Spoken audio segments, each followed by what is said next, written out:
Espírito Santo, você é o nosso sermão.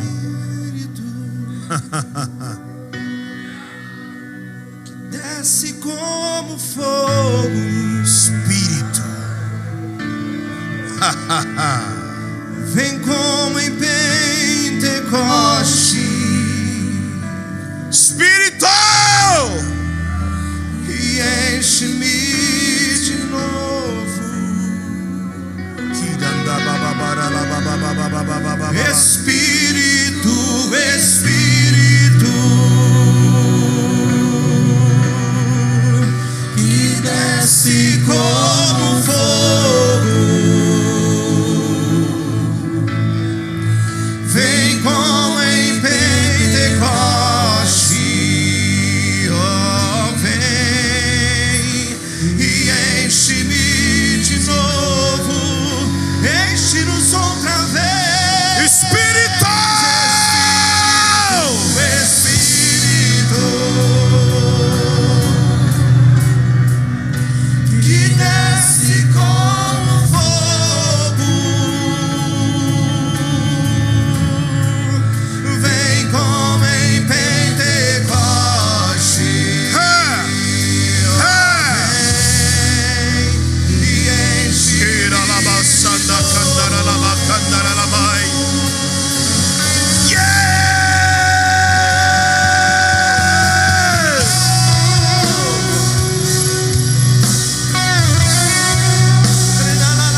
Espírito Santo, Espírito Santo, Como um rio de fogo, vem. és bem-vindo aqui.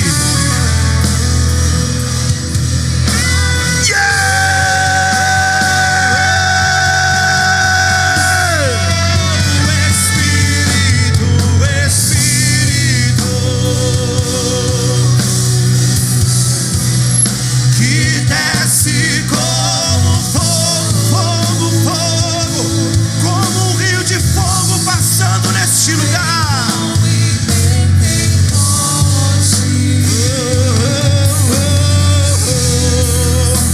E enche-me de novo. Espírito! Enche-me de novo. Vem sobre nós! Espírito,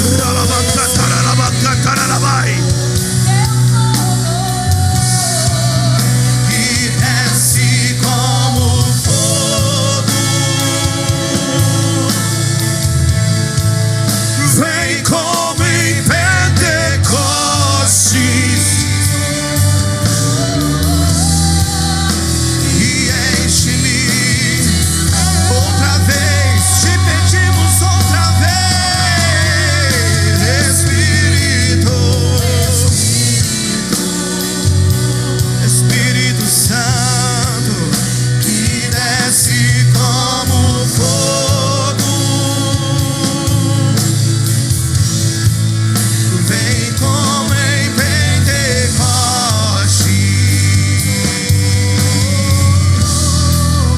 e enche-me de novo. Uma das maiores necessidades que nós temos é honrar o Espírito Santo. Quem sabe você dá as honras a Ele nesse momento? Ele habita no seu interior. Ele tem a primazia. Ele é o mais importante. Espírito Santo. Não é só uma emoção, irmãos. Ele é uma pessoa.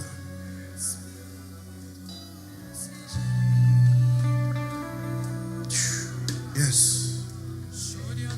Yes.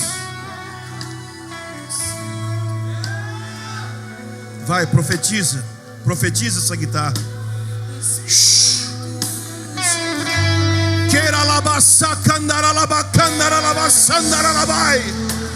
Espírito,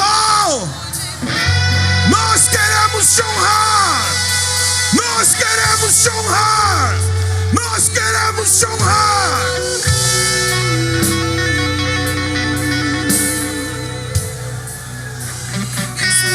Espírito,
te tocar. Espírito, Espírito, que desce como fogo, vem como em Pentecostes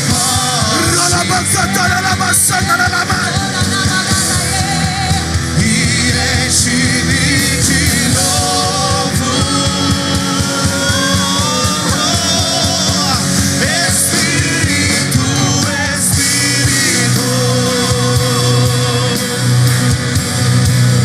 que desce como fogo, vem como em Pentecostes, se vem, e enche-me de novo. Espírito, Espírito,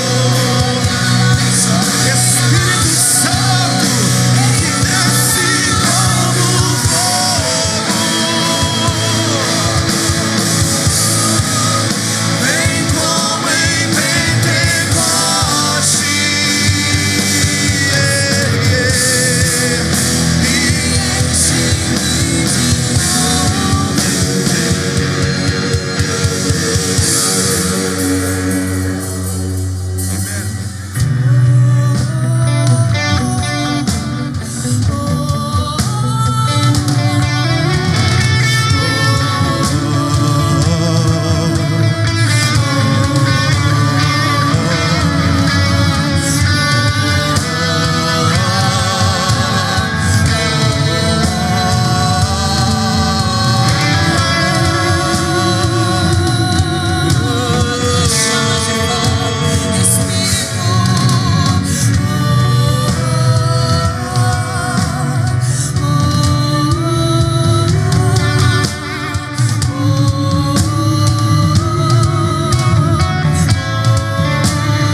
Rugiu o leão, quem não temerá?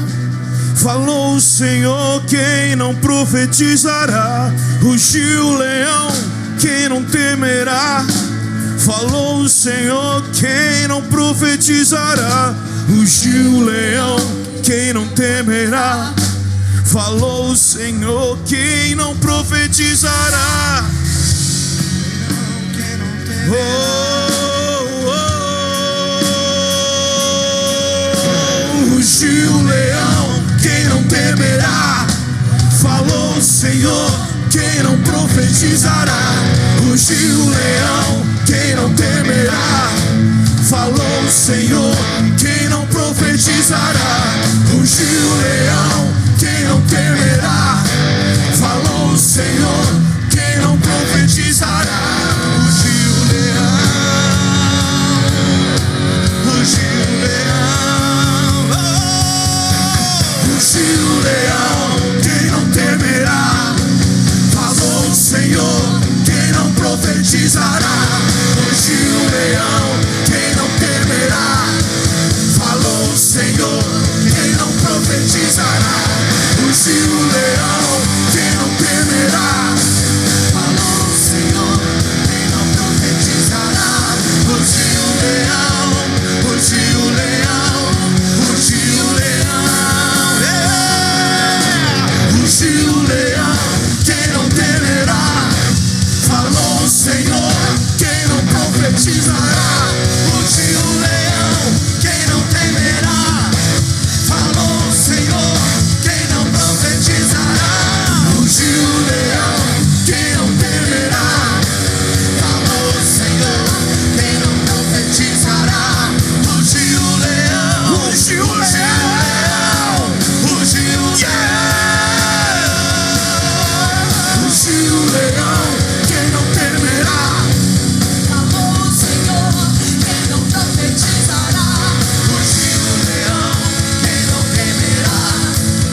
está vindo, breve Ele vem, grande e terrível. Quem suportará? O dia do Senhor está vindo, breve Ele vem, grande e terrível. Quem suportará? O dia do Senhor está vindo, breve Ele vem, grande e terrível. Quem suportará? Quem? O dia do Senhor. Cante comigo isso. Breve Ele vem, terrível. Quem suportará? Quem suportará? O dia do Senhor está vindo, breve Ele vem, Grande e terrível. grande e terrível. Quem suportará? O dia do Senhor está vindo, breve Ele vem, grande e terrível. Quem suportará?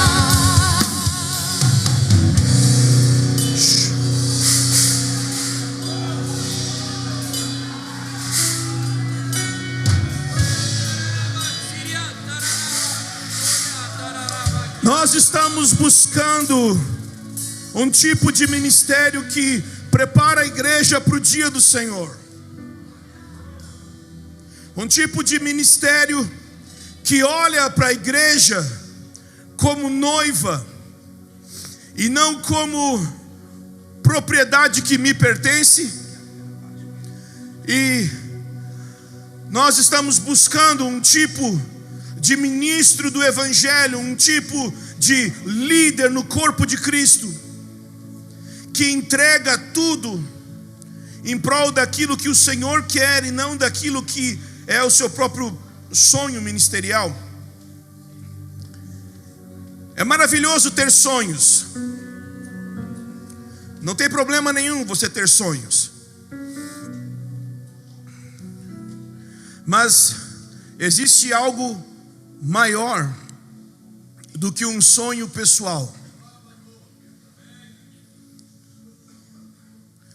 Uma mulher tinha um sonho de ter um filho. Ela tinha angústia por não ter um filho.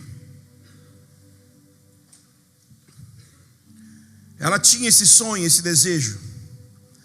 Mas um dia ela entra na casa do Senhor e com amargura de alma ela começa a orar pelo próprio sonho pessoal dela. Mas sua amargura pessoal começa a se misturar com a intercessão que está no coração de Deus.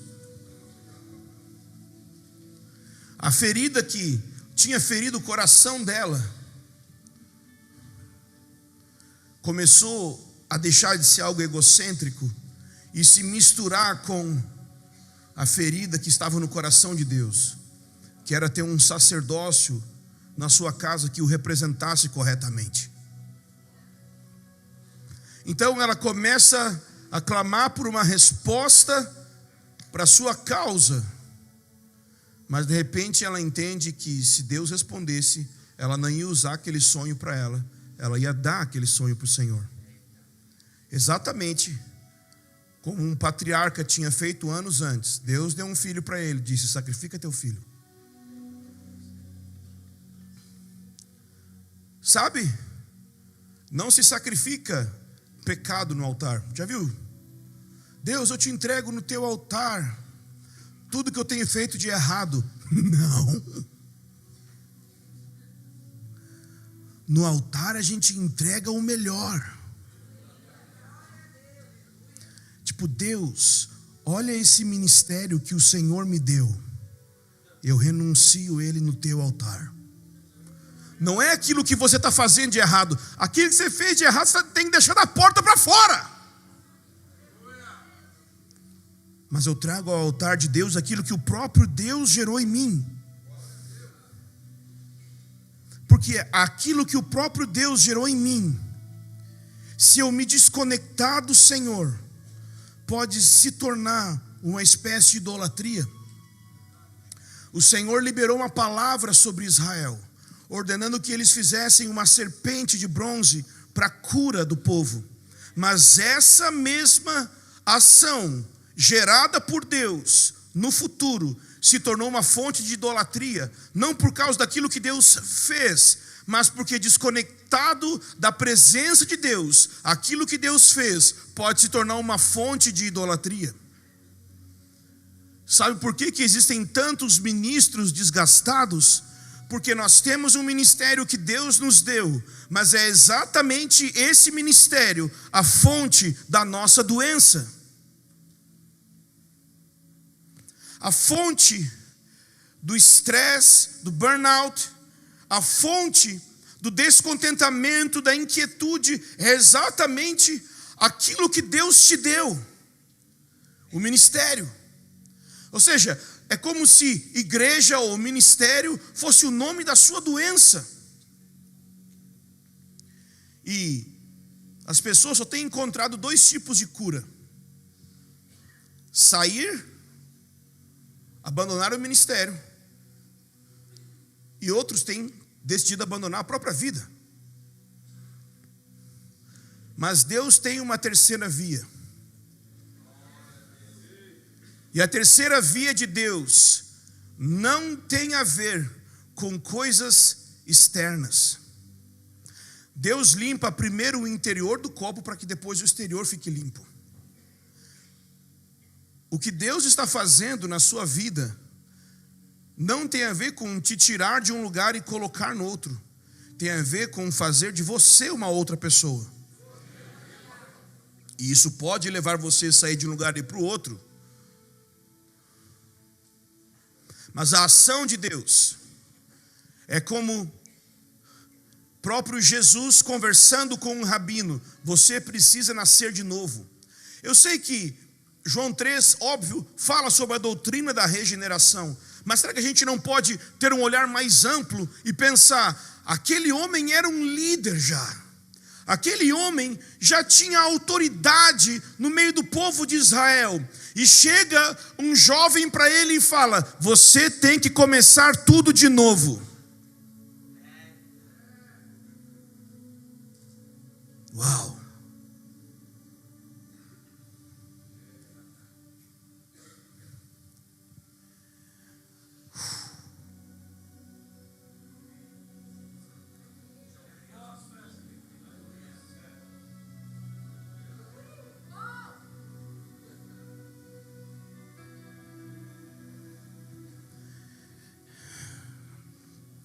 Como é lindo casamento, não é? O pai orgulhoso da sua filha tão linda, né? Ele vem até o altar com ela e entrega ela ao marido. Assim é o pastor com a igreja no dia do Senhor. Ele vai chegar com a noiva que ele preparou em anos de ministério fiel e vai entregar ela ao noivo. Será que eu estou realmente preparando uma noiva que ele merece? Porque eu prefiro nascer de novo, se 10, 20, 30 anos de ministério eu não tenho promovido uma noiva.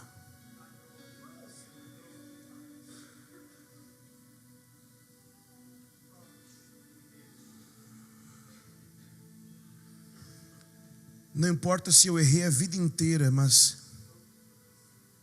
sabe, se no último ano da minha vida eu decidi, eu vou fazer do jeito dele. Eu creio que quando você chegar diante dele, ele não vai falar assim: nossa, aqueles anos todos que você fez tudo errado. Ele vai dizer: filho, você decidiu abandonar tudo em prol da verdade. Muito bom, servo bom e fiel.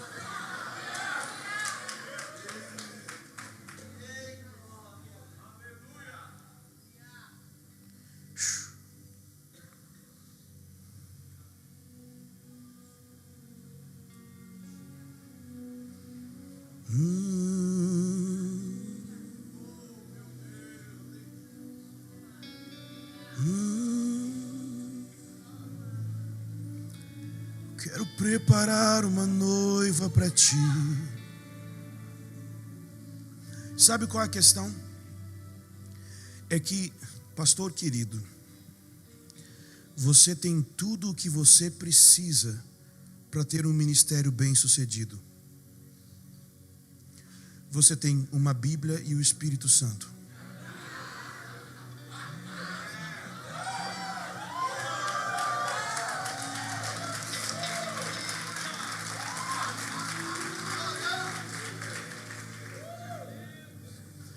Você só precisa de duas coisas agora: ler ela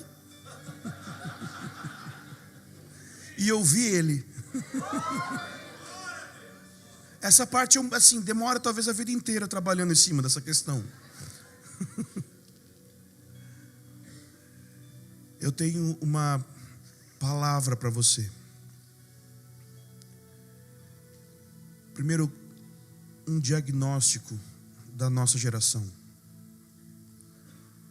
Se existe uma frase que poderia definir nossa geração de pastores, de líderes, de irmãos e irmãs na casa de Deus, que essa doença que tem mexido com tanta gente, e eu quero dar meu testemunho, mexeu comigo também. Ano passado, não lembro exatamente que mês que foi, meu bem.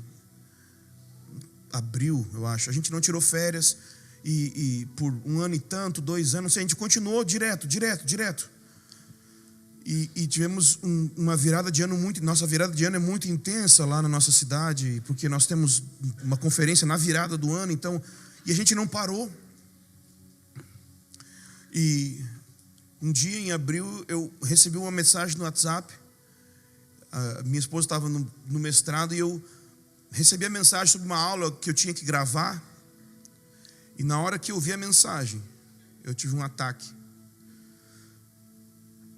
de sei lá o que é o nome. Eu sei que eu coloquei no Google, estava escrito burnout. E graças a Deus, irmãos cuidaram de mim. Eu caí no chão, me sentindo uma falta de ar, meu peito travando.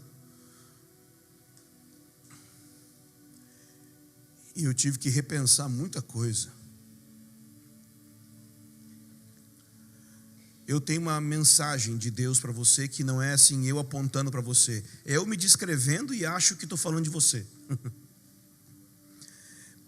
A nossa geração tem uma característica.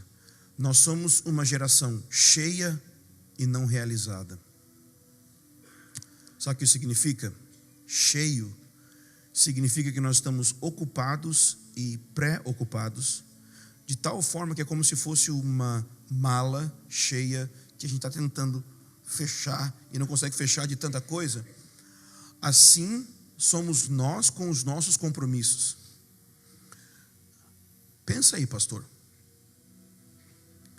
Você já parou para pensar como que estar ocupado se tornou status social? Que as pessoas vêm falar com a gente, elas ligam, mandam e-mail, alguma coisa assim, elas falam assim: eu quero 1 minuto do seu tempo. Eu sei que você é uma pessoa muito ocupada, sugerindo que 1 minuto do tempo de uma pessoa muito ocupada vale mais do que 1 minuto do tempo de uma pessoa que não tenha muito o que fazer. A ocupação se tornou um meio de ter valor. Ele é um homem muito ocupado, igual a ele é muito importante. Sério? É sério isso? Como é que está a vida, irmão? Nossa, é sinal de que está indo bem. Não.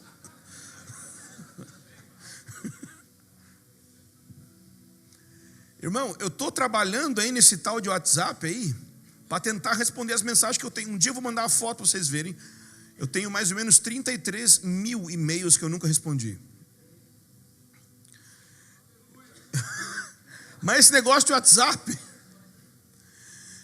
gente, eu não respondo nem minha mãe. Eu não respondo o Fábio, só quando é profecia. Às vezes o Fábio manda a profecia, vai ficar 2 meses lá que eu não vejo. Podia ter visto antes. Irmãos, não só nós estamos ocupados, como nós estamos preocupados. Que significa não só ocupação, mas significa preencher o tempo com ocupação antes que o tempo chegue. Então, nossa geração tem a ocupação como status, e não é para menos que as pessoas têm medo da aposentadoria. Já parou para pensar nisso? Quem sou eu se eu não tenho mais um emprego para ir todos os dias? Quem sou eu se eu for um pastor jubilado no ministério? Sei lá se vocês acreditam nisso, mas talvez. Quem sou eu daqui a alguns anos, quando eu não tiver mais força para viajar?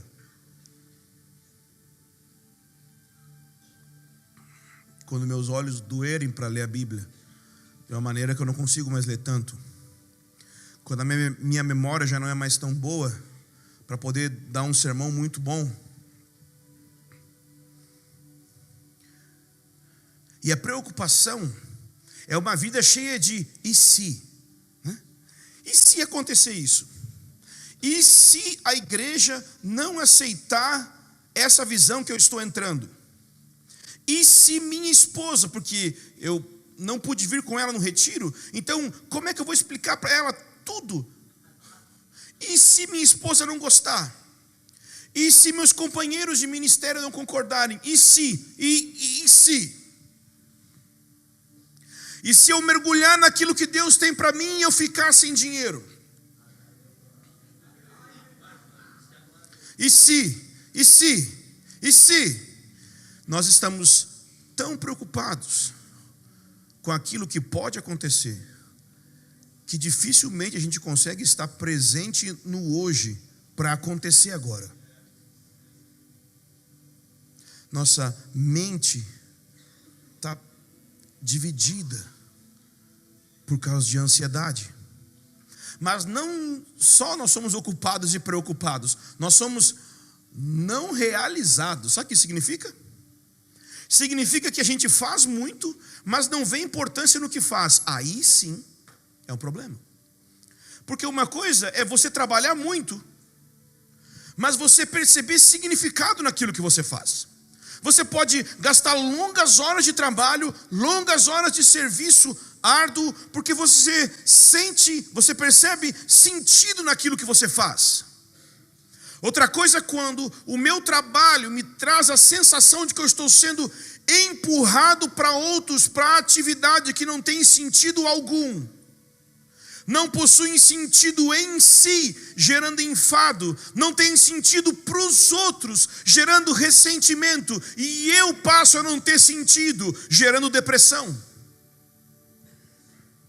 Quando minha atividade não tem sentido em si mesma.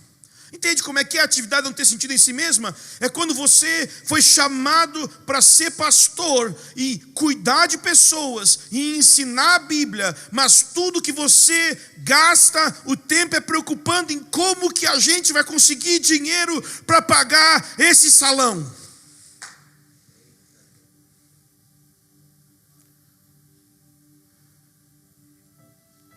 A gente não vê sentido no que faz, e não só isso, mas a gente percebe às vezes que o que a gente faz, não é que não, às vezes não tem sentido para nós. Às vezes você pode fazer uma coisa tola, mas para o seu filho se alegra com aquilo, você gosta.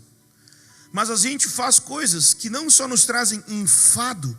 Enfado não é cansaço, entende? Enfado é aquilo que mesmo descansado permanece sobre você como um estado de cansaço mental.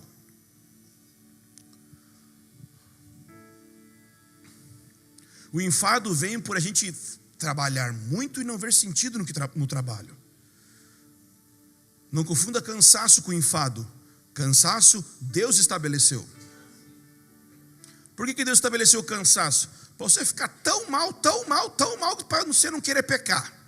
Entendeu? Tô mal, não consigo ver TV, tem que dormir. Tô mal, não consigo pensar bobagem, tem que dormir. Foi Deus que colocou.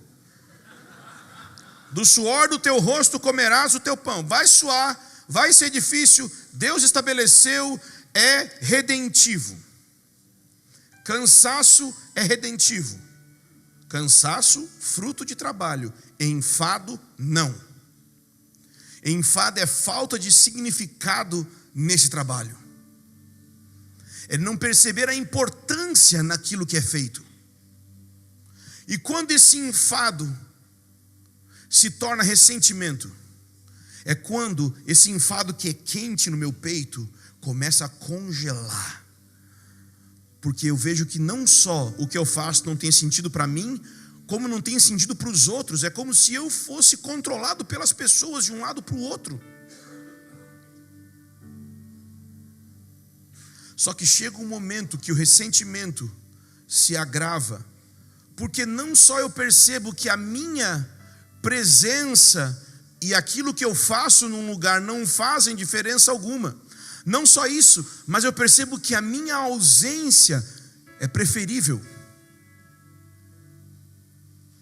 E aí chega o suicídio. O suicídio vem de você perceber que o que você faz não tem sentido para você, gerando enfado, não tem sentido para os outros, gerando ressentimento, e você deixa de ter sentido, gerando depressão. E então você percebe pessoas que são premiadas por suas grandes realizações, se suicidando por não se sentirem realizadas. Porque aquilo que eu realizo não me realiza. Aquilo que eu faço não é de fato algo que eu percebo um sentido eterno. Qual é a solução? A solução não é parar o que você está fazendo. A solução não é virar um monge trancado no monastério. A solução é o Espírito Santo. Jesus disse assim em Mateus 6: não andem ansiosos por coisa alguma, pelo que comer, pelo que vestir. Ansiedade é o que define tudo que eu estou falando. Mas buscai em primeiro lugar o seu reino e a sua justiça, e todas as demais coisas serão acrescentadas. Sabe o que isso significa? Não significa que se eu buscar o reino, eu estou liberado das outras coisas, do trabalho e dos cuidados que eu tenho que ter. Não é isso. Mas que a minha busca pelo reino, em primeiro lugar, coloca ordem nas demais coisas, coloca elas no seu lugar certo. Primeiro lugar para Jesus é bem diferente de primeiro lugar para você, viu? Para a gente, primeiro lugar é assim, né? 1, 2, 3. A gente pensa uma espécie de escada. Para Jesus, estou falando no sentido judaico, primeiro é do centro para a periferia e não de cima para baixo. Os primeiros lugares na sinagoga não eram aqui na frente, eram lá no meio, porque a sinagoga não é organizada assim. Então quando Jesus diz, não sente no primeiro lugar na sinagoga, claro, você pode aplicar isso num sentido, no nosso contexto, não tem problema, mas o que ele estava falando é não fique no centro. Buscar o reino não é você abandonar a sua igreja, mas é você mudar o centro do seu interior. Buscar o reino em primeiro lugar não é você abandonar o ministério, mas é você mudar o centro da sua ocupação.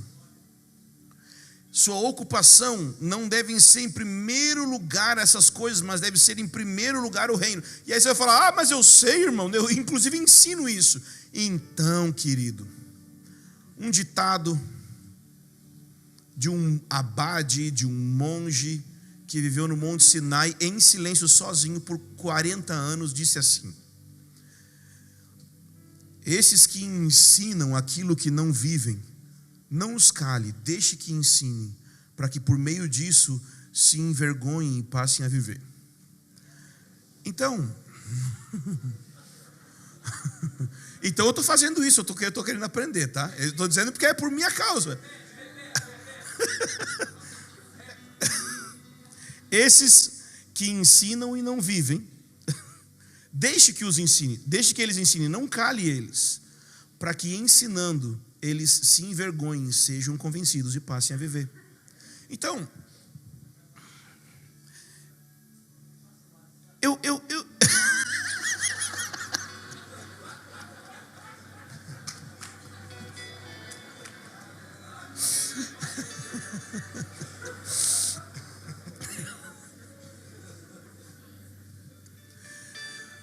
O que é buscar o reino em primeiro lugar?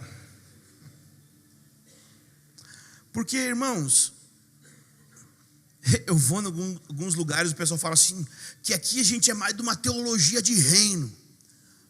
Legal, mas assim, no caso, o que é isso?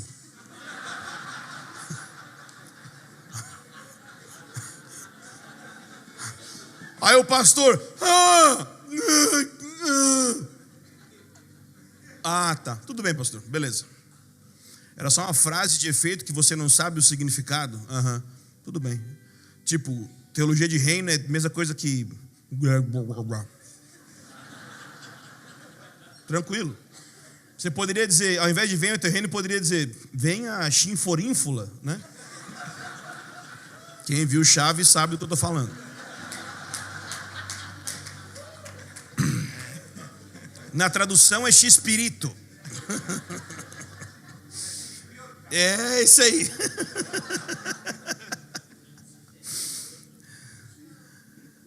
Onde que está o reino agora?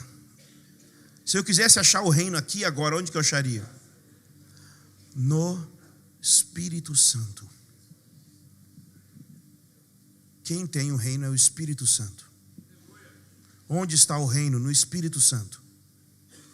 Então, buscar em primeiro lugar o reino significa que, em primeiro lugar, eu priorizo a presença do Espírito no meu interior. Deus colocou o Espírito no meu interior para que, zelando dessa presença no meu interior, o meu próprio interior não seja consumido com preocupações do ministério e tudo tome o seu devido lugar.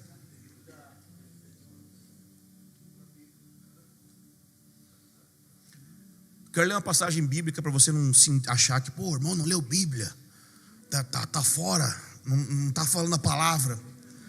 O diabo citou versículo e não parecia muito bíblico, mas tudo bem. Mas vamos embora. Abre em Êxodo. Vocês são muito felizes. Aplaude, você quer aplaudir? Vocês são... Eu queria ser ovelha de vocês, viu? Vocês são. Você gosta de um negócio mais forte, né? Abre comigo em Êxodo 25. Que horas são?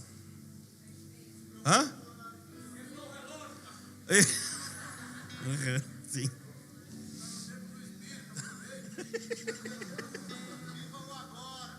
Tá bom. Minha palavra voltando. Não voltará para mim vazia, né?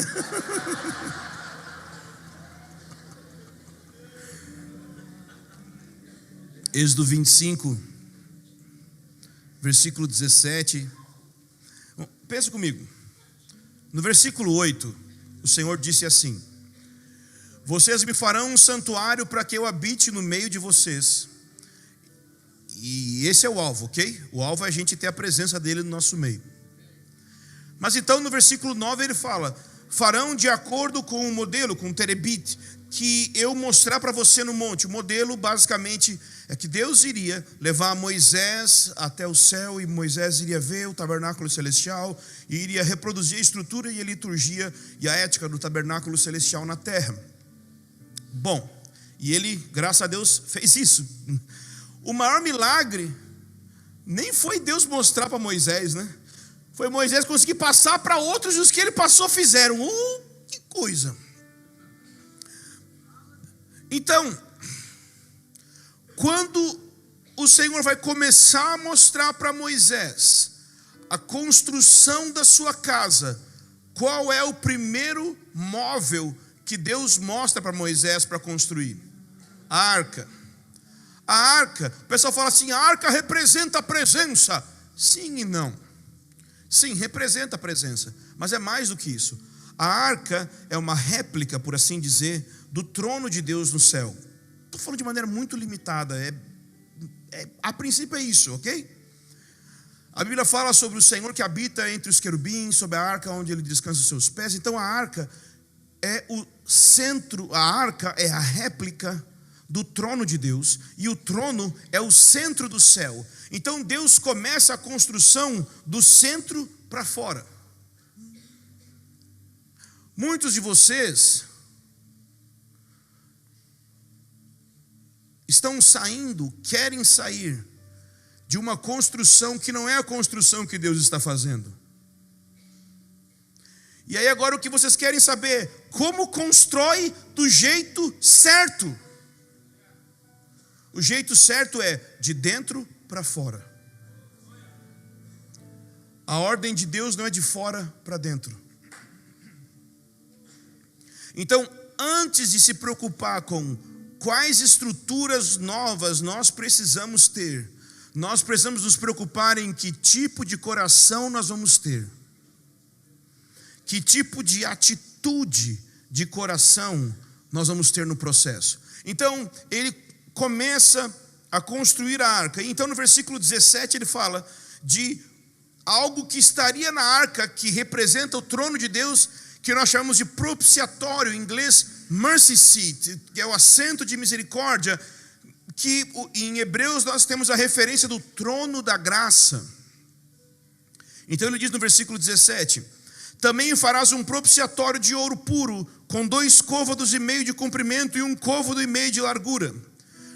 Farás também 2 querubins de ouro batido nas 2 extremidades do propiciatório. Farás um querubim em cada extremidade. Serão feitos para formar uma só peça com o propiciatório nas 2 extremidades dele. Os querubins terão as asas estendidas por cima do propiciatório, cobrindo-o. Estarão de frente para o outro, com as faces voltadas para o propiciatório. Colocarás o propiciatório em cima da arca, e dentro da arca porás o testemunho que te darei. Ali virei a ti. E de cima do propiciatório, do meio dos 2 querubins que estão sobre a arca do testemunho, falarei contigo a respeito de tudo o que eu te ordenar para os israelitas. Ali virei a ti e falarei contigo. Quantos querem um lugar onde Deus pode vir e falar, né? Eu quero isso na minha vida também. Mas eu quero te mostrar algo aqui. O Senhor deu a arca para eles fazerem. Então eles têm essa tampa, propiciatório, os 2 querubins. E o que é que tinha entre os 2 querubins?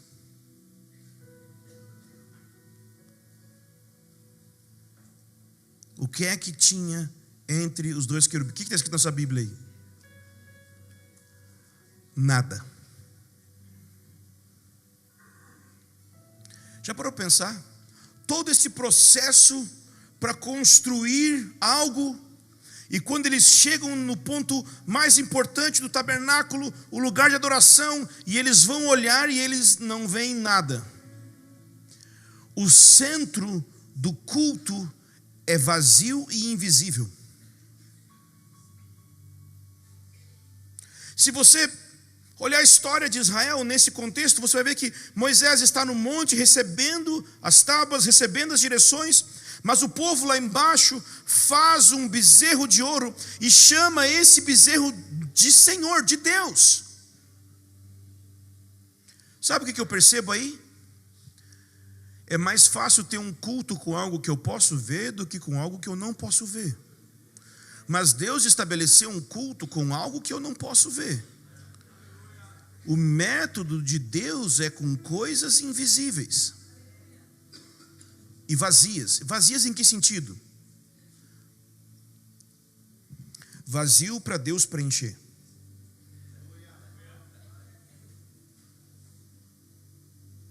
esvaziar para Deus encher.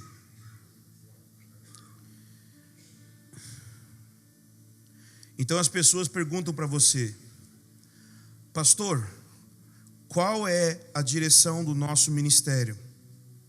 Eu vou dizer então agora qual é a direção do teu ministério. Para os próximos meses, para os próximos anos, eu vou dizer exatamente o que você tem que fazer.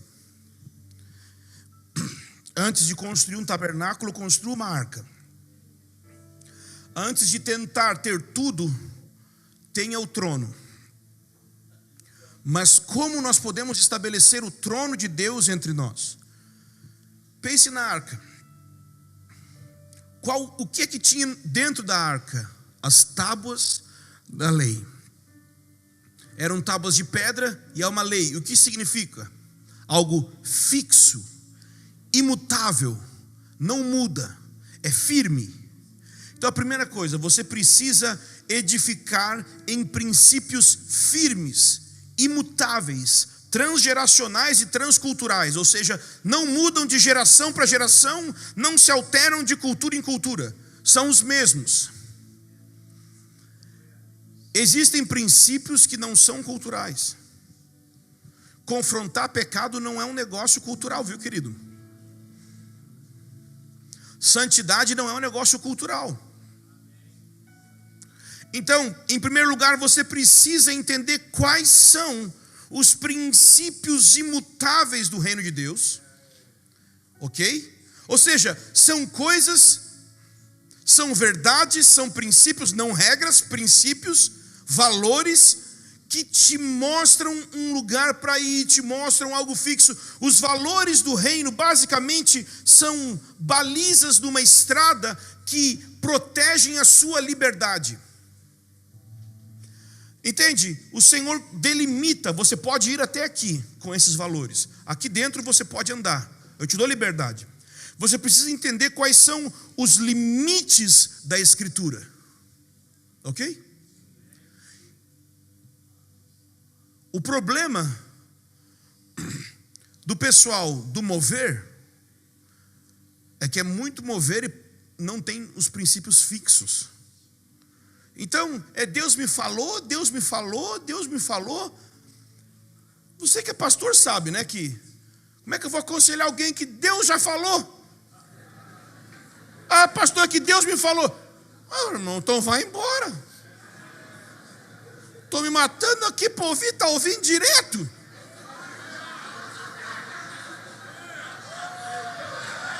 Né?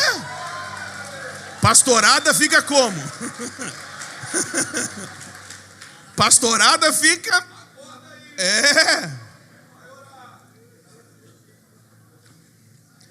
Deus me falou nada. Está na Bíblia ou não está? Mas, o outro lado é que muitos irmãos mais tradicionais têm esse elemento firme da palavra, mas não tem aquele elemento ali do ali virei a ti e falarei contigo.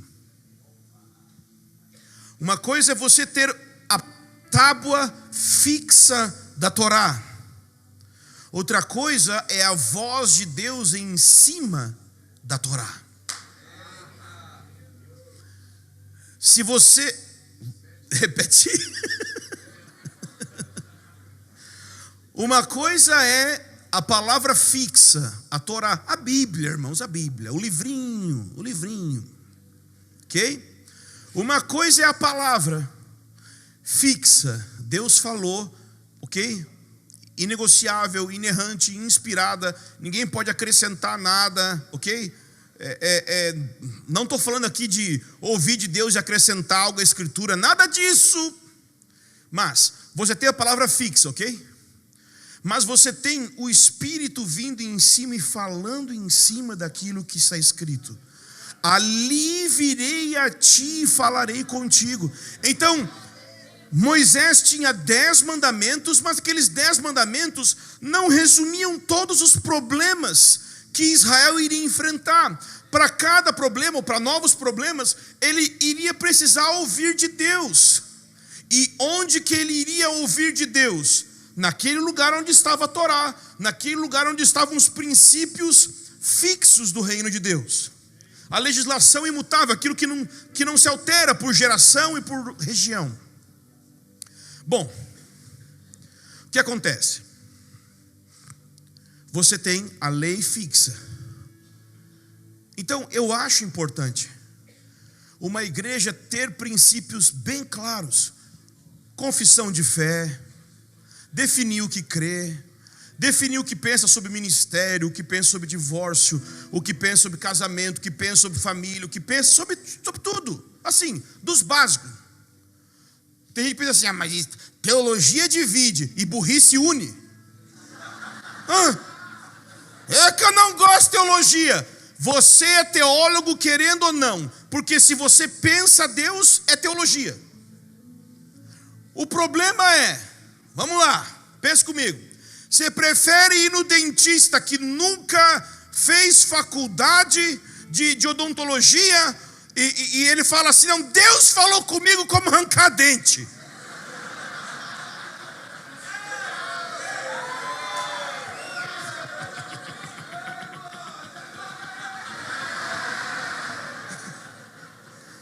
Eu prefiro ir num cara autorizado. Sei lá, cada um. O irmão tem liberdade aí, né? Não estou dizendo que você tem que ir para um cemitério teológico, né? Mas que pensar as escrituras é extremamente necessário. Ter a base da escritura é necessário. Saber como você vai organizar a igreja é importante. Você ter uma eclesiologia sadia, simples, é importante. Mas isso não é Deus falando. Deus fala em cima disso. Então eu queria propor para você que você estabelecesse estruturas, princípios firmes. Mas qual é o centro de todos os princípios da estrutura? O vazio. O problema é que o centro de muitas estruturas que nós temos é crescer. Qual é o alvo? Crescer. Qual é o centro? Multiplicar. Qual é o objetivo? Ser melhor. Sei lá. Tudo que você coloca no centro se torna idolatria. As pessoas perguntam, qual é a direção do nosso ministério? Eu vou dizer qual é a direção para o seu ministério. Você vai estabelecer uma estrutura clara, bem feita, bíblica. Mas para que tudo que você faz seja estruturado de tal forma que o centro tenha um espaço vazio para Deus chegar e falar e levar vocês para onde Ele quiser. Você não pode estabelecer uma estrutura que já define a direção, porque quando você já definiu toda a direção, você perdeu a presença de Deus. Pensa comigo. Deus vinha ali e falava com Moisés, e a partir dali eles andavam no deserto. A nuvem se movia, mas tinha uma estrutura. A estrutura é importante, mas a estrutura só existe para uma coisa. Qual é o centro? Ao redor desse vazio, o que é que tinha? 2 querubins. E o querubim servia para quê? Serve para quê? Guardar. Eles são os vigias do lugar vazio para Deus falar.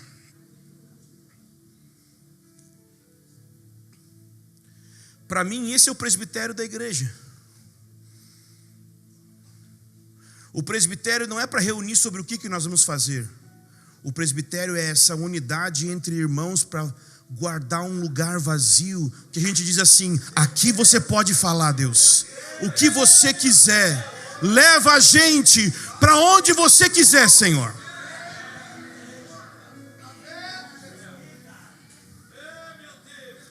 Essa é a direção para a sua vida, eu acredito. Eu submeto a você. As pessoas querem uma direção, as pessoas querem um bezerro de ouro. Vai, sacerdote, algo para a gente adorar. A gente precisa ver algo. Por que eles precisam ver? Porque aquilo que eu vejo eu domino, eu administro, eu controlo. Mas Deus é incontrolável. Nós estamos lidando com algo que nós não controlamos, nós somos controlados por. Talvez você está achando que eu estou louco. Eu vou te provar no Novo Testamento agora isso. Primeira passagem, Marcos, capítulo 3. Nosso Deus reina.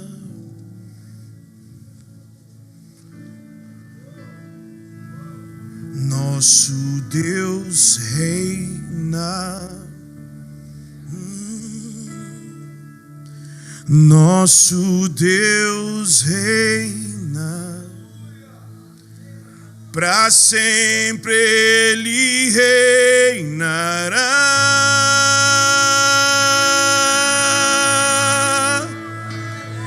Nosso Deus reina. Oh, nosso Deus reina. Para sempre Ele reinará.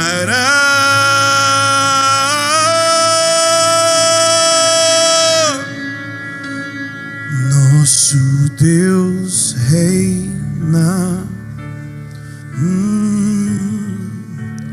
Nosso Deus reina.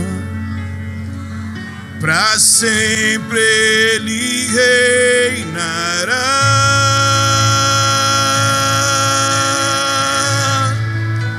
Nosso Deus reina.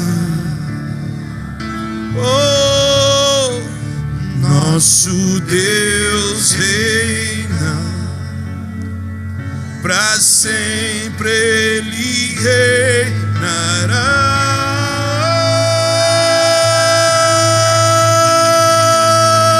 Nosso Deus reina. Nosso Deus para sempre Ele reinará. Marcos capítulo 3, versículo 13. Depois Jesus subiu a um monte e chamou os que ele mesmo quis, e esses foram a ele. E então designou 12 para que estivessem com ele e os enviassem a pregar, e para que tivesse autoridade para expulsar demônios. Eu vejo nisso uma ordem. Ele não enviou primeiro para pregar e para expulsar demônio. Ele enviou primeiro para quê? Olha o que está no versículo, irmão. É no livrinho, não estou inventando. O que está escrito aí? Para que... Não está me respondendo, eu estou ficando louco. Jesus escolheu 12 para quê? Para que estivessem com ele.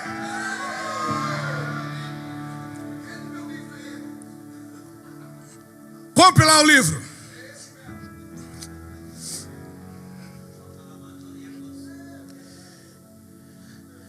Pastor, qual é o seu ministério?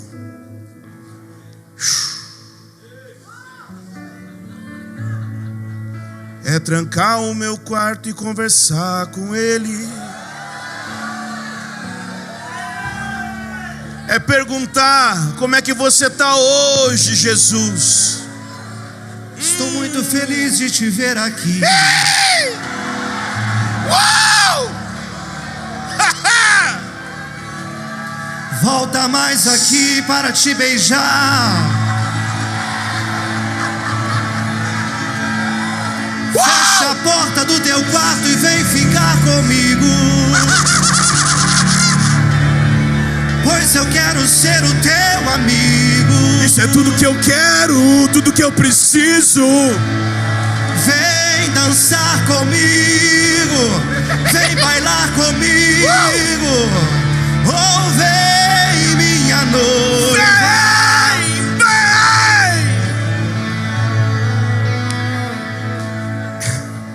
Isso é tudo que eu preciso, Jesus.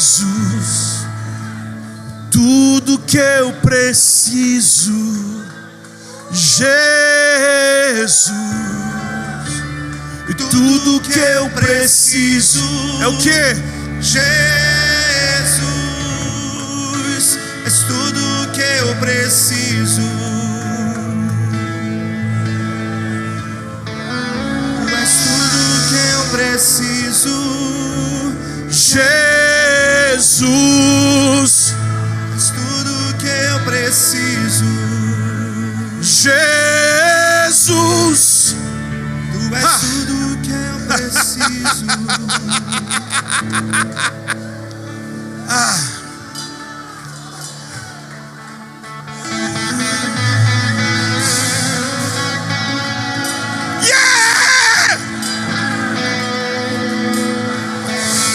O pardal encontrou casa e a andorinha encontrou ninho para si. E eu encontrei os teus altares, Senhor, Rei meu e Deus meu.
Agora eu quero te dar um princípio, um valor espiritual. Porque talvez você pode olhar o que eu estou falando e não ter como levar o que eu estou falando como algo que molde a sua igreja. Porque você pode pensar assim: mas espera aí, eu já estou fazendo isso. Se você não está fazendo isso, se você não está fechando a porta, você não começou nesse caminho. Eu quero te contar algo. Não é fechar a porta para orar. Claro que é, mas não é. Óbvio que eu falo coisas lógicas.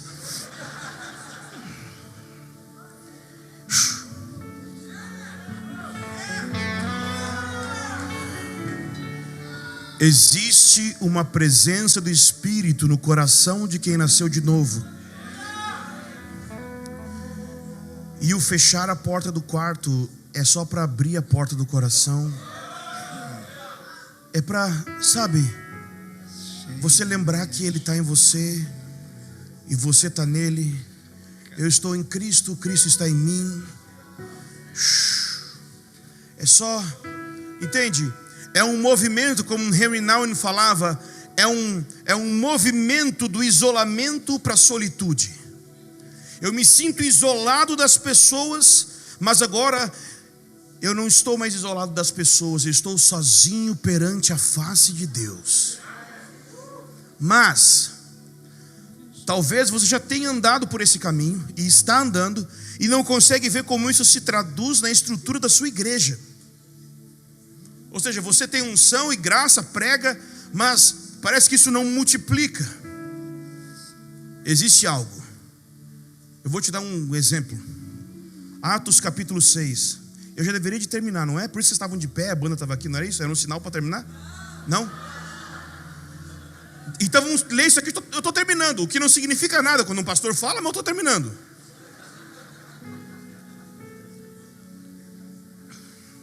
Atos capítulo 6, diz assim no versículo 1: naqueles dias, crescendo o número de discípulos, leia-se por crescendo o número de serviço, de trabalho, houve reclamação. Alguém tem reclamação na sua igreja? Levanta a mão. Ah, então não tem reclamação, é só pecado de mentira, porque ninguém levantou a mão. Alguém tem reclamação aí? Olha, então é sinal que você é pastor, hein? Sinal que você é líder. Houve reclamação dos judeus de cultura grega contra os demais, pois as viúvas daqueles estavam sendo deixadas de lado na distribuição diária de mantimento. Ah, um problema simples, racismo, só isso. Ai, que simples.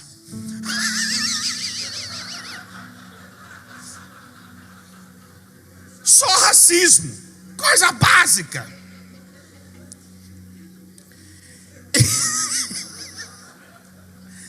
Em razão disso, os 12 convocaram a multidão dos discípulos e disseram: nós vamos trabalhar pra caramba agora para resolver esse problema.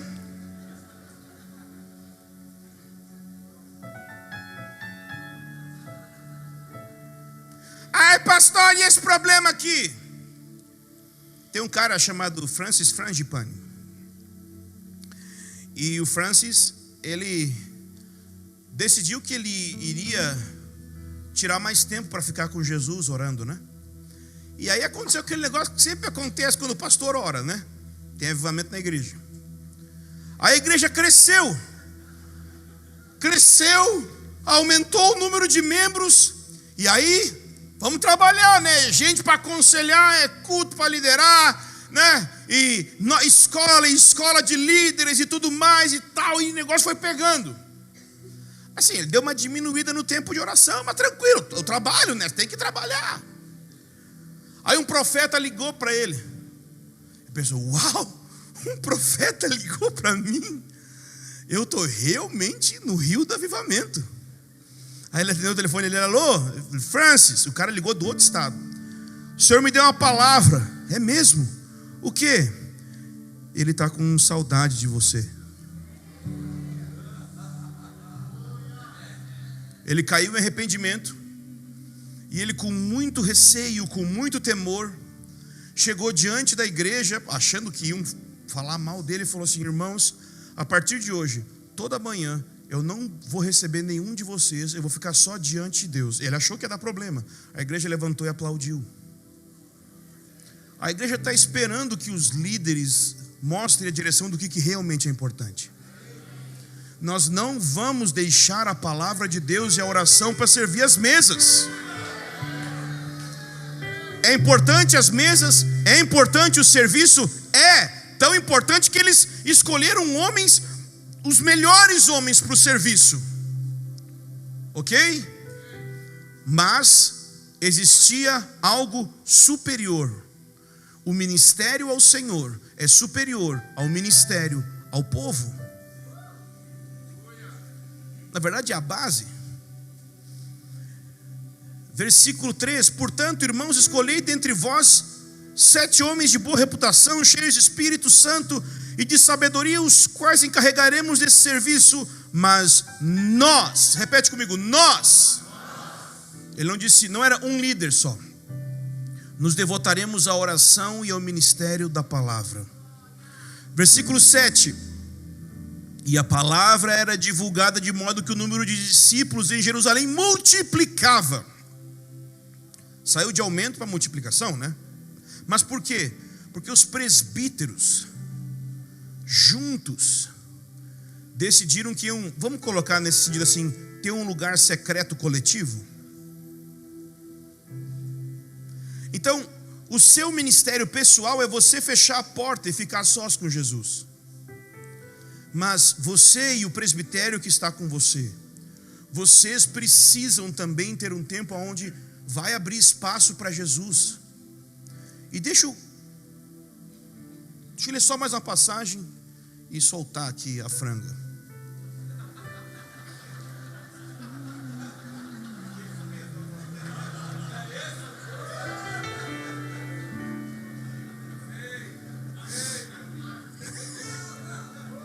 Abre em Atos capítulo 13. Eu não acabei, mas vamos ver o que vai acontecer. Vou fechar a porta do meu quarto e vou abrir a porta do meu coração. Eu vou fechar a porta do meu quarto e vou abrir a porta do meu coração para te buscar, para te encontrar, para te adorar, simplesmente te adorar. Senhor, nós queremos ser levados a esse lugar, aonde não tem nada no centro, tem um espaço só para você. Atos 13 diz assim: na igreja em Antioquia havia profetas e mestres.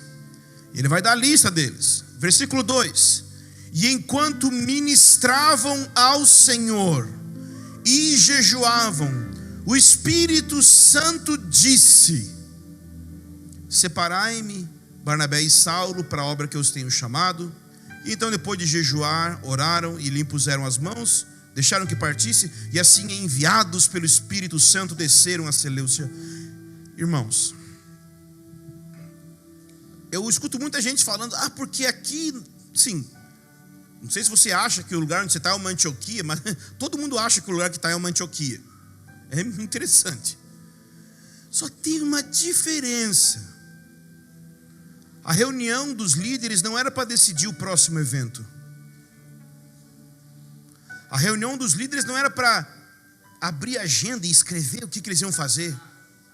Quais são nossos alvos?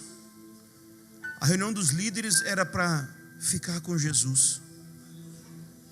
E pode parecer meio, tipo assim, improdutivo.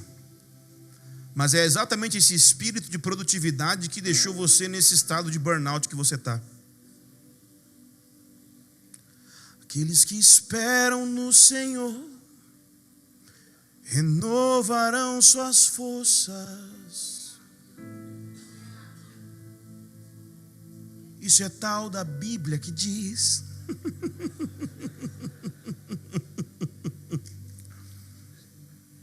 Esperar em Deus. Como assim? Esperar em Deus.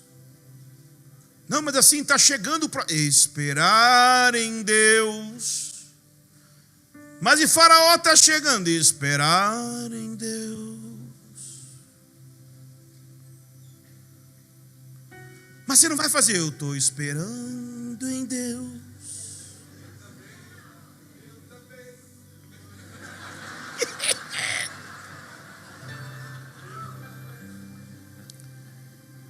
O propósito do nosso trabalho não é um propósito aleatório. É abrir espaço para Ele. Meu pastor, Harold Walker, ele disse que um dia ele quer escrever um livro que chama Sai da Frente, eu quero ver Jesus. Que Jesus chega na reunião, no mover, e o líder não sai da frente. E eu venho até aqui para trazer o peso do coração do pai dele e dele para vocês. É o seguinte: o Sr. John Walker lia essa passagem e ele sonhava com o dia quando homens de Deus, profetas, líderes, homens de Deus, iriam se reunir não para discutir a próxima conferência, mas é quando eles iriam tirar o relógio, desligar o celular, não ficar discutindo sobre o que nós temos que fazer. É só ficar diante dele, numa santa improdutividade.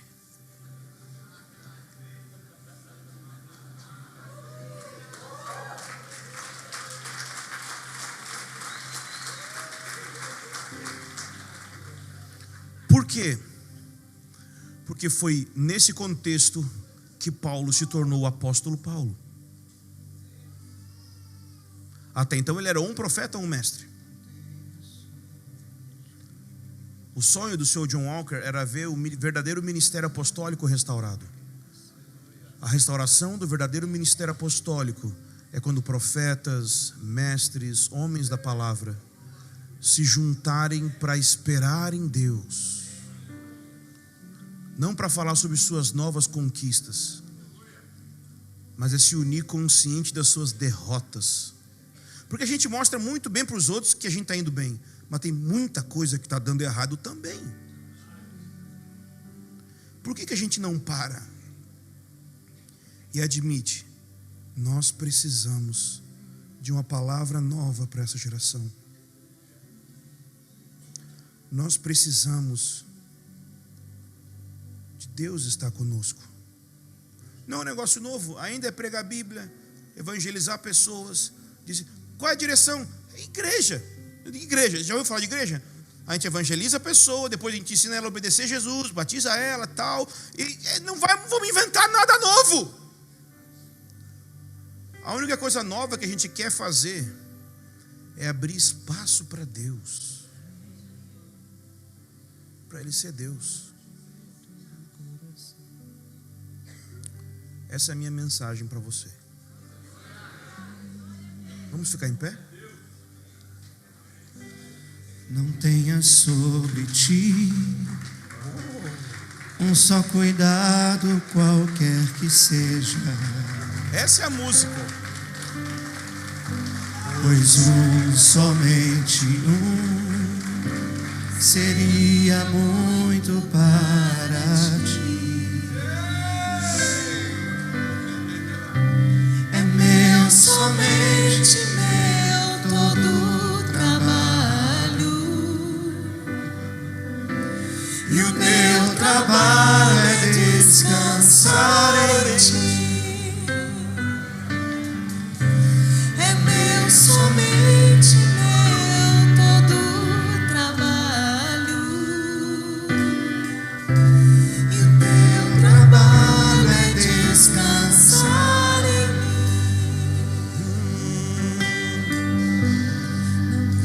Mas quando enfim tiveres que tomar decisão,